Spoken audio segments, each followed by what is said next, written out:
What's wrong with me? Why did I struggle with that?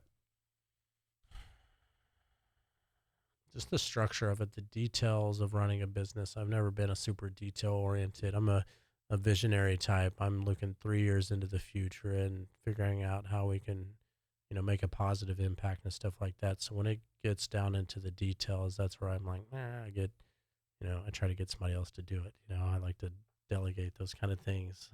But back when it was just me, when I started, um, the marketing part of it, but I really had some success on that kind of early on. I mean, I feel I'm just blessed. I'm fortunate, man. I've been pretty fortunate throughout the way. I remember when I first started, I was a member of the Puget Sound Personal Chef Association, a group of chefs, as the name sounds. And I remember a couple of people were like, well, you got to have a plan B for the seasonality of whenever your clients dip and it kind of ebbs and flows. And I never saw that. Talk about the benefits of that, of doing those things. Phenomenal.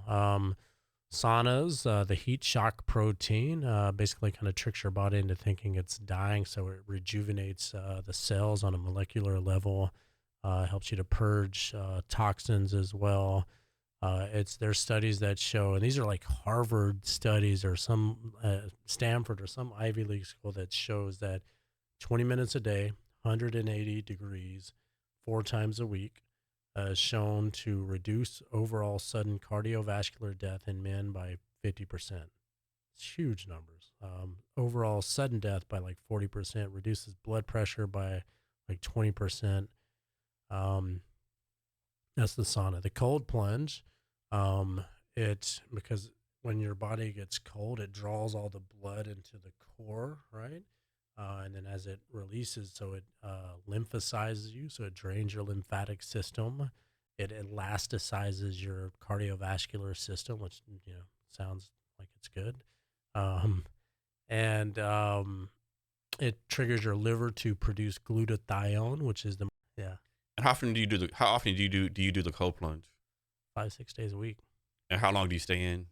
Usually a minute. A minute. Okay. Yeah. I'm like, there's nothing in my day, even with my crazy schedule, that I can't carve out 60 seconds for myself. You know what I mean? So it's a way of accountability that I'm like, okay, even if I got to get up and I got to do things, I can throw on some swim shorts. It's out in the garage, just a little inflatable one with a little chiller. Go in there and get dressed and go. And do you do both the same day, or you rotate days? Like one day Same is day. cold plunge, same day. No. Yeah. Hopefully there's some benefit to me starving myself for 21 days, Thanks. I Like think I said, it's phenomenal. get all your toxins out of there, clean your liver out. Hmm. Because we're not meant to eat like 21 times a day, right?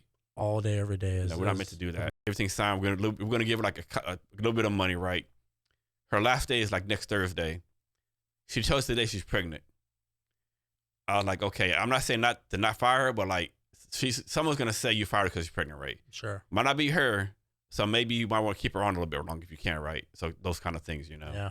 That's huge. Yeah, it's all perception reality, right? I mean, Yeah, it is. And those are big, man. Like HR is the backbone of yeah. any company. And Yeah, and the thing with HR is not rocket science, right? I tell people if you want to do HR good, be a boss or whatever to your people. You want your boss to be to you, right? right, But who does that? No one. treat them Yeah, like you would your own family yeah. kind of thing.